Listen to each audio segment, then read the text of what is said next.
Brought You Here Today, an interview-style mental health podcast that focuses on real experiences and how we navigate and move through them.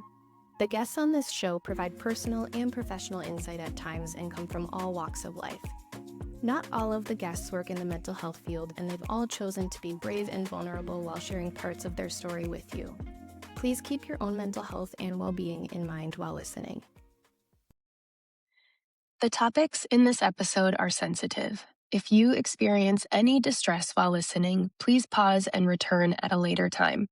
Please take care while listening. Hi, everyone. Welcome back to What Brought You Here Today. I am Ryan, the host, and I am joined by Julia. She is a DBT therapist here in the cities in Minnesota. And thank you so much for being here, Julia. I'm so happy to talk about DBT and see where the conversation takes us. So why don't you tell the people who are listening a little bit more about yourself, about your background, and then we'll jump in. Cool.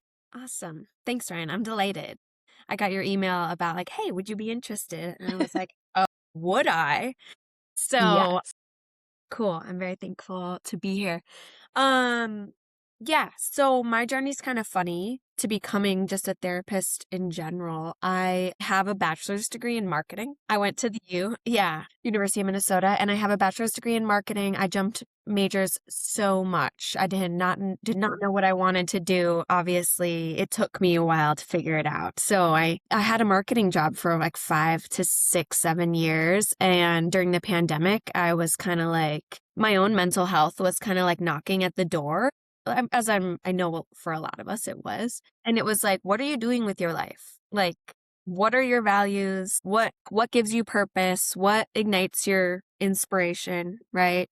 And so I was talking with my own therapist at the time, and we kind of came to the conclusion that I would love to become a therapist. So I went back to school and for social work. So I've got my master's in social work. And then I had an internship year at mental health systems for DBT. Honestly, the process, which is like you interview at a bunch, you get matched, and then you rank them, and then you get placed at an internship for your years while you're in graduate school. And I picked MHS, mental health systems, because they paid. Because it was a paid internship, which is rare. Yeah. So I would have jumped on that too. Right? Yeah. And it was like, we do groups and individual. And I was like, great, I'll try groups. It sounds fun. I have no idea. I still am. I'm kind of in the mindset of like, let's try it and see if I like it, you know? Were you familiar with DBT before you jumped in? Nope. Okay. Yeah. Nope. Okay. So the company is a very much a training facility, like focused on growth and learning and all that stuff. And so they're like, you don't need to know about DBT. We'll come and teach you and we'll help you along the way. Like they're very much supportive, lots of good supervision, lots of open door policy, like come and chat whenever. So that felt good too, as like a green flag. And just for people who are listening, we're going to dive into more about what DBT is because this podcast throws around a lot of acronyms. So we'll cover that in just a little bit. Yeah. Marsha Linehan, the creator of DBT, I just read her memoir, and she was literally in the memoir. It says, I love acronyms. No, we have too many. I know. But yeah, so DBT, group-based therapy. But I was like, sure, let's try it. And then I've been there ever since. So it's been about 3 years. I got hired on after my internship year. Working towards my like full hours for licensure. I'm independent licensure. I'm almost there. And yeah, I've gotten to do a lot. I do an intensive outpatient program. So 3 days a week with groups. Let me back up. So it's 3 days a week for 3 hours, an adult day treatment, intensive outpatient program for clients. And then I also do a trauma group. So it's only 2 days a week for 3 hours, but it is combined kind of like DBT skills for trauma, which has been really cool and pretty new at the company. So yeah. Okay. How's the transition from marketing to mental health? Kind of like a homecoming, personally. Okay. Like I loved it. And I was grasping so much at marketing to like, okay, and then maybe if I went into this, I'll feel more fulfilled, or like just searching. I started like a feminist book club at my marketing agency, and I was I like did all these things that were like emotionally adjacent to my values, that just like were not what I was doing. And so it just felt so good to be like, wow, I can do this for a living, or I can be nerdy about mental health for a living. Mhm. So it was, Yeah. it was bizarre though. Yeah, and just a weird time during COVID, right? Like trying to make that transition then, especially when marketing was also making a weird change into like the online world, I imagine, and then starting grad school when the world is shut down. Yeah, it was a little bit after, which is nice. Okay. Oh, that's good. Yeah. Okay. Okay, let's dive in. Yeah. Dialectical behavioral therapy. Yep, all the words. All the acronyms. I know baseline knowledge of DBT. I am not a DBT therapist. My understanding of DBT is what I learned in grad school from a professor who is deeply, deeply obsessed with Marshall Linehan, but still very basic. So what is DBT? Yeah. Dialectical behavior therapy, like you said, that's kind of the framework, right? So like this modality has a framework of how we want to think about clients and how we want to think about ourselves. And then it also has very applicable practical skills as part of like the individual sessions and the group sessions. So it has a couple components. So DBT, the standard, like gold standard exact DBT program is a group component, an individual therapy component. So we want to have both because the group space is very structured. It's like hour by hour, we do these exact things. Everyone gets the same amount of time. And then we want you to have an individual space too to talk more in depth about anything that came up in group or integrate skills more with your life. So there's those two spaces, group and individual. And then oftentimes there's a phone call element. Not all people who are doing not all groups or DBT programs who are doing like a little offshoot. I don't know if offshoot's the right word. I'm not coming up with the right technical term, but who are doing like, okay, we do DBT, but we do it a little bit differently. We have this, this, and this. So not everybody has the phone coaching component, but it's technically supposed to be extra support for when you're not in therapy and you're like incredibly triggered, and you can call up your therapist and say, hey, I am like super triggered. I feel unsafe. I'm like very dysregulated, and the therapist will be like, quick 10-minute phone call. Okay, let's try this skill. We just talked about this skill in group last week. And then they're like, okay, I'll go try that. And then we say, if that doesn't work, call me back. Right? So it's a very short, like coaching, but I'm available to you. And typically it's 24 hours. So if people call in the middle of the night, your therapist is probably sleeping, but they will call you back when they wake up, or they'll call you back, that kind of thing. That being said, it's kind of sometimes hard to get clients to call. Okay. Because I mean, it feels like it's an interesting boundary to navigate in general, being a therapist, right? The phone situation, texting and phone calls. But then when you are genuinely asking and telling them to call and giving them permission to call. Yeah. And still getting them DBT to is go. such a good learning of boundaries for client and therapist. Sure. Because of that, like, okay, this is only, you can't just call me to talk for a long time, because like we have friends and close people for that, and friends and family and whatever. I'm your therapist, so call me for skills, and it's going to be short, and like I want to help you to do the work, not for me to do the work for you. So there's like harsh boundaries about when that comes up, and like where do we cross that line, and because we know like evidence-based, and I feel like in our hearts that we can't heal people. People only heal themselves, or choose to go to therapy, or choose to. So in that way, it's very client-centered. Are you supporting them in all three areas? Like, do you have the same client for group, individual, and phone? Or does it kind of like cross over at all? It depends on the group that you're in. The groups that I do, that's like the gold standard group. The groups that I do at MHS only does DBT. A lot of different clinics who have DBT groups also do all sorts of other types of things. But I don't have a phone coaching line for my 3-day adult group. And then my trauma group can call me during my business hours. And I think I've had like maybe 3 people call me in the 6 months I started it. Okay. Yeah. Okay. So you're not like fielding calls all day long. No. Okay. But it's a very skills-based therapy. So if we think about like the triangle of thoughts, behaviors, feelings, DBT is saying like behaviors. We're going to teach you skills. We're going to teach you tangible, practical things to do when you feel dysregulated, or mindfulness, or in your relationships. And instead of thinking it's going to work or like trying to change your thoughts around it, or instead of trying to influence your emotions around it, we're going to start with behavior. So we're just going to just try and use this skill and then see if the thoughts and the feelings follow. Okay. Yeah. So it's really different in that way. Okay. I feel it's used a lot with like self-harm and suicidal ideation and thoughts, right? Like I'm familiar with like when you're having self-harm urges or suicide, like go get the ice cubes and hold them in your hands, right? Yep. Familiar with that skill as being one of those skills, but I think it's just like a different framework and approach than what we're used to in mental health is like, let's talk. Julia and I actually met in a training this fall on a different framework that is maybe also less like talk. It seems to be kind of where maybe the field is adjusting and like moving in different ways a little bit. DBT's been around for a long time though.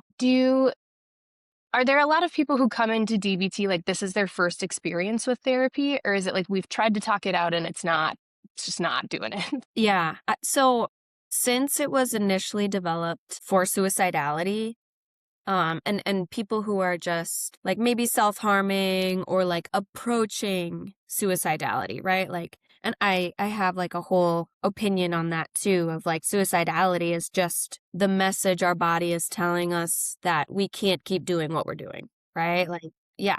And whether that be like the values that I have or the people I'm around or the job that I'm in or all of the above, usually because it's so overwhelming to the body and the mind. But like, it's usually not their first type of therapy because suicidality is pretty intense. And so people have gone most of the time to the hospital or a partial hospitalization program or some other type of intensive outpatient program before they've come to us in DBT for DBT. Just because like the symptoms are high. Suicidality is high. Big deal, so. Yeah.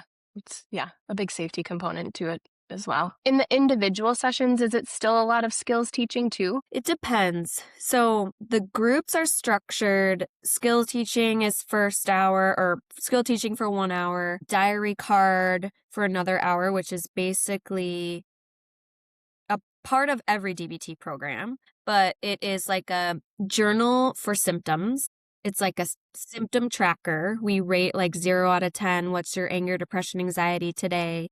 We track things like, did we take our meds today? How many hours did we sleep? We track treatment plan goals. We track things we're thankful for, our major feelings today, major stressors, stuff like that. So we take a whole hour. Everyone shares that with the whole group. Oh, I forgot, but also huge safety component on the diary card too. We track, do you have any suicidal ideation on a 0 to 10? Do you have any urges to harm or self-injury from 0 to 10? And then yes or no, did you act on those urges? And then the last part of group is called like problem solving time. And so group kind of uses the knowledge of each other to ask a question and then talk about what skills would help. So individual therapy, we start with diary card. Let's review your diary card for today because we have people fill it out every single day, whether they're in group or not. And so we usually takes like 10 minutes. And then the rest of the time, it depends on the client because some clients really love that structure and they want to talk like, how do I use these skills for this scenario exactly? Or like, can you tell me more about what we talked about in group? Other clients it'll feel more like regular individual therapy. And then I'll kind of call out skills that I see client using, or they'll call out skills. They're like, oh my gosh, that's one thing at a time. That's OTAT. And I'm like, yeah, it is. And I would say we do follow a hierarchy. So like if there's any safety concerns, we want to start chatting about that. Like what happened before, what happened during, what happened after, what skills do you want to use next time to try and interrupt those thoughts or interrupt that feeling, or urge surf, just another skill. And then we talk about like therapy, what's getting in the way of therapy. We talk about symptom levels. I'm going down the hierarchy. Then we talk about goals, and then we talk about life vision, meaning Marsha developed this program because she wants not to help people, like not just to help people not want to die, but also help people live a life where they don't want to die. Does that make sense? Yes. Yeah, Okay. absolutely. Yeah, because I do think there's like, those are two very separate things. Mm-hmm. Like you can be in a life, like you're saying, like in a life where you're maybe like okay and fine and not wanting to die. And you can also be in a life where you're like thriving and enjoying life and not want to die. Yeah. Do you ever incorporate like other modalities like somatic work, or that's can be a part of it too? CBT, Yeah. you know. Yeah. I would say definitely without me knowing, and then also with me knowing. Sure. Sure. Right? Like, I think it's hard to not Yeah. incorporate your parts of things. And I would say Marsha's not, and my company is not like, make sure that you're only doing DBT. She's like, no, make sure you're helping the client, you're meeting the client where they're at. So I'll definitely do some body stuff. Part of DBT is so much mindfulness. Sure. So like we meditate in groups and in therapy, we talk about identity, we talk about a lot of different things. Trauma. What do you like or love about DBT? I like groups, I think. How big on average are the groups? Yeah, they're 8 to 10 max. Okay. Yeah. Yeah. And usually if we have a low group, it's like 3 people. It's much different than when we have like fuller 7, 8 people. Both are fun, but I love people for one. And the beauty of group is just, I don't think something that people get very often. Like the therapeutic space, the psychological safety people feel for each other, the structure of it, I think really serves people well. And just seeing people come together and support each other and be so different and experience their symptoms so differently, and then still be like, oh, me too, dude, you're so normal, and I've tried this, and they're like, oh, that's a great idea. It's really beautiful. Are there any components of it that you don't necessarily enjoy? Yeah, I would say, and I'm kind of on this journey of like, because I'm a relatively new clinician, right? Like 2-3 years of experience. I'm kind of on this journey with the rigidness of DBT. I think Sure. when I first came in, I'm like, okay, there's so many rules. There's like an attendance policy. There's like worksheets and counting people as tardy when they're coming to group and like tracking all this stuff. And I'm like, okay, does this feel therapeutic to me? Especially as a social worker, social workers can be very woo woo, all therapists can be very woo woo, I think. But yeah. And I think as time goes on, people are just like more validating. I'm so lucky to have an incredible supervisor, but just more validating that it's like, okay, yes, and, which is so dialectical, like holding 2 things true at the same time that feel like opposites. Okay, yes, we have rules, and let them serve the client and make them more flexible if they're not serving the client. So I'm on that journey. Like one of the case consults we did last week was I brought it, and it was about kind of this attendance and like diary card is required, and the consult turned into like a consult about me. Sure. About like my expectations of being good enough and adhering to diary card and like how, yeah.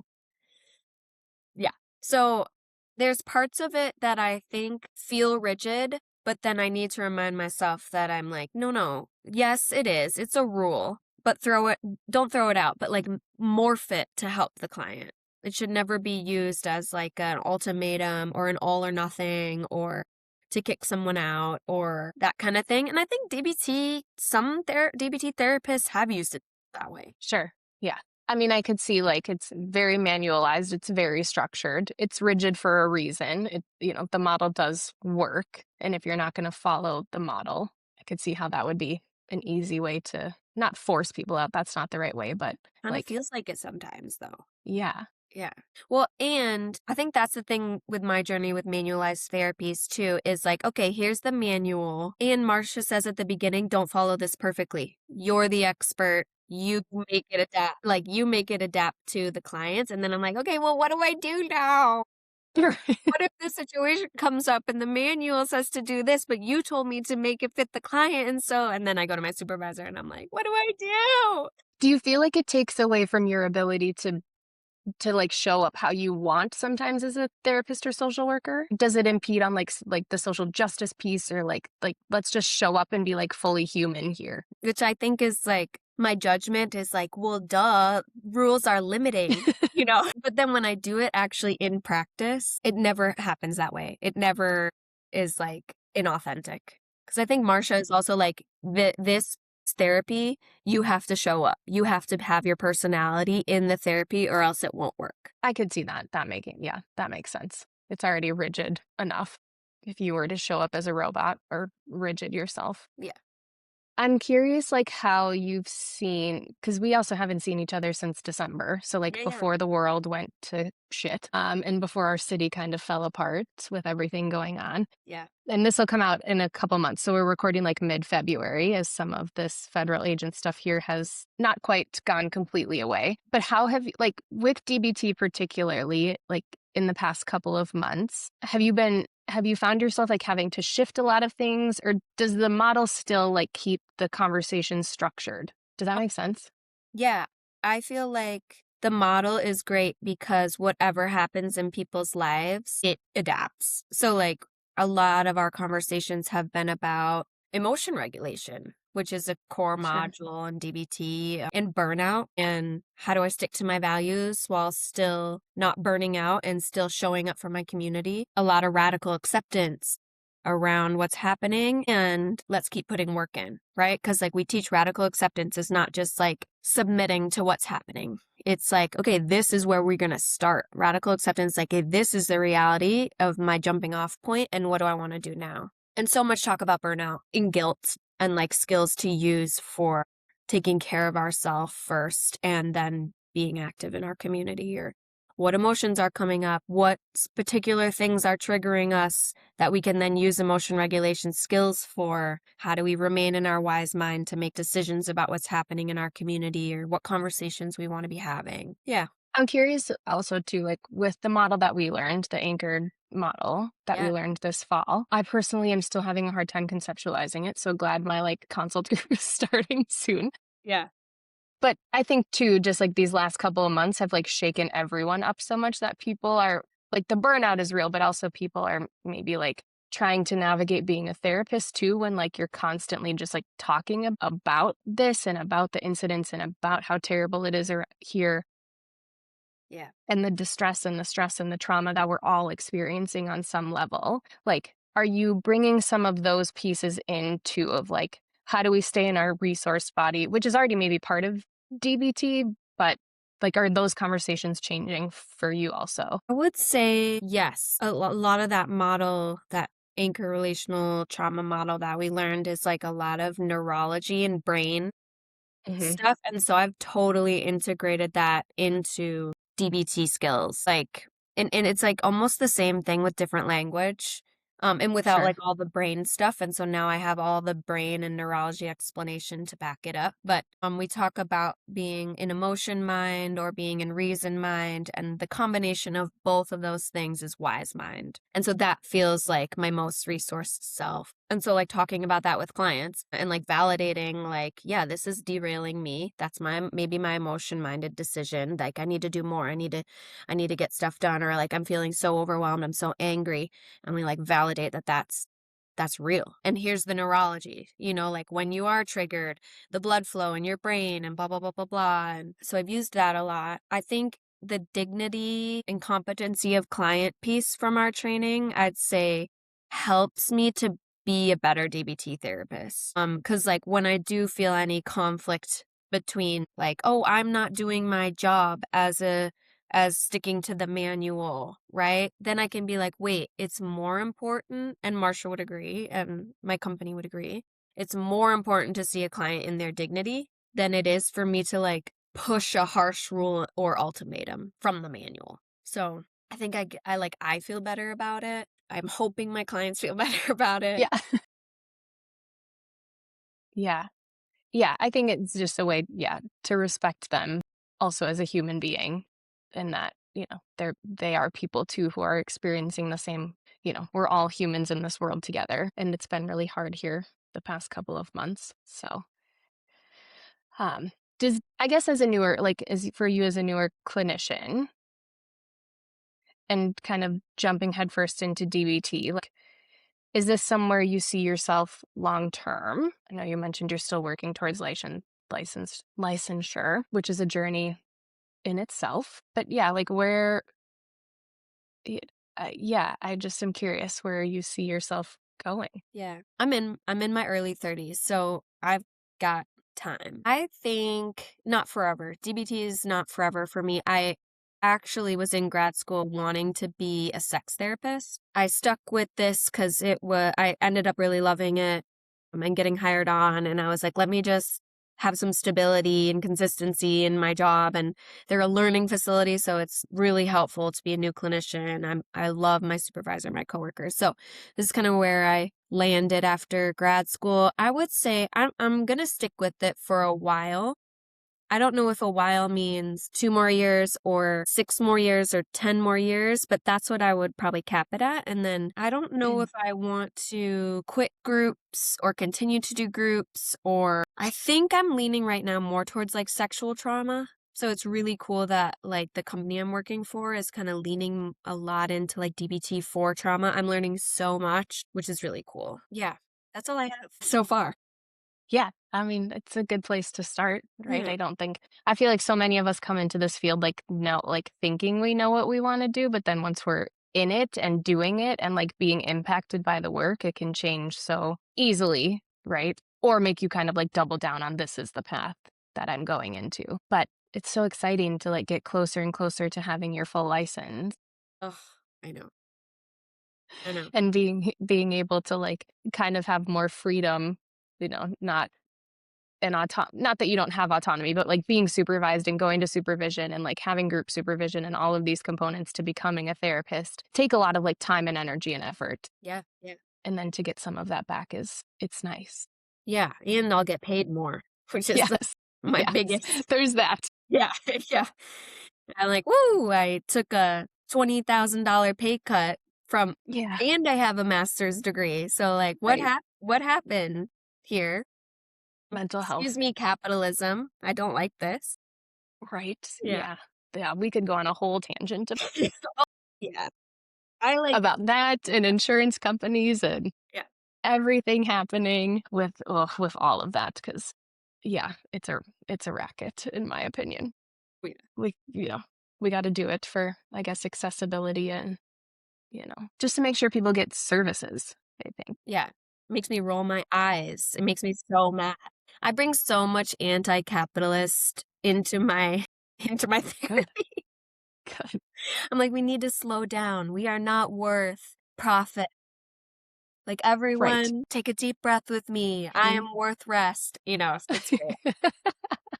It's a great meditation. I love a great mindfulness exercise. Exactly. And just a reminder, right? Like at the end of the day, you're not the balance on your insurance bill, Exactly. Yeah. right? And your mental health matters more than what those CEOs are making. Mm. So much more. What else? What else are you passionate about? What else do you do with I don't know, are there other things to do with DBT? Yeah. I think the piece that is great about DBT and Marsha, she's kind of like a spitfire a little bit. She's like, oh yeah, clients have thrown chairs and like thrown markers at me all the time. She's like, she talks a lot about working with a population of people who at the time nobody else wanted to work with, suicidal people. Sure. Yeah.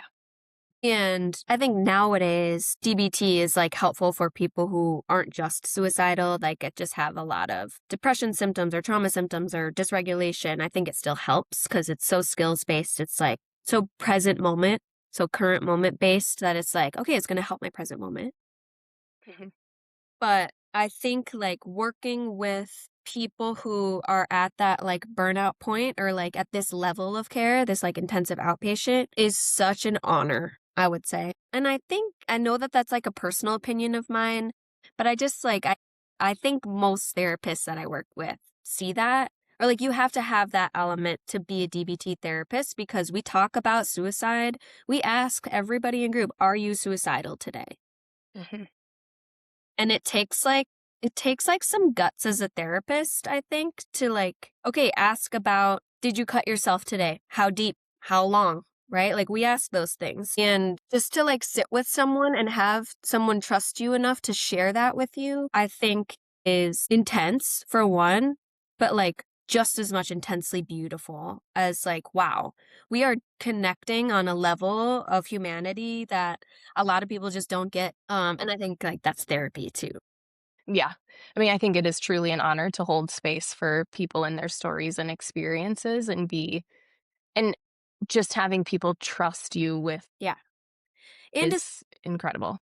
to sit there and be like, I'm not scared of your anger. I'm not scared of this thought. These are scary thoughts. I'm going to sit here with you. I'm not going to run away. I'm not going to avoid. I'm not like scared of it in that way where I'm going to ignore it, which is typically what our society does, especially if you're a teenager. Because we have we have groups for teens at MHS, and right, just to be that space, I think is so amazing. I think the diary card piece is amazing. It's tedious, but like I'm a bullet journaler. I'm like a scrapbooker. And so I love like jotting down little notes and taking data and all that stuff. And so I'm totally biased. A lot of clients are like, oh, diary card. But some really love it. And I'm like, yes, okay, we're on the same page. It's unique to DBT. And I think it's so beneficial. It like, we can connect like, okay, 6 hours of sleep, my anger goes down, or like 2 hours of sleep, my anxiety is up for the next 2 days. And it's not just like, we think of it in our heads because we're such unreliable. Yeah. Right? Wait, what did I do yesterday? You know? Right. Like, what did I have for breakfast 3 hours ago? Literally. So the diary card helps so much with that. Like, oh my God, I missed my meds for 2 days. No wonder. I didn't realize that that's what had my anger and my depression so like spike. And so now we're going to take our meds more consistently.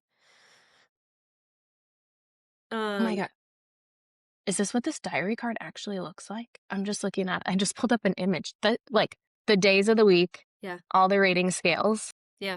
And then like, well, those must be skills on the back. Like wise, mind, observe, describe. Okay. Yeah. And they circle like when they use those skills. So there's a couple different diary cards. Okay.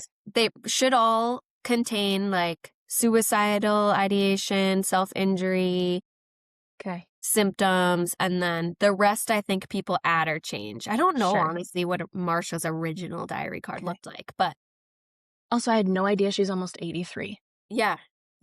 and still cranking out books as of 2020. So Literally. good. Yeah. Good for her. Good for her.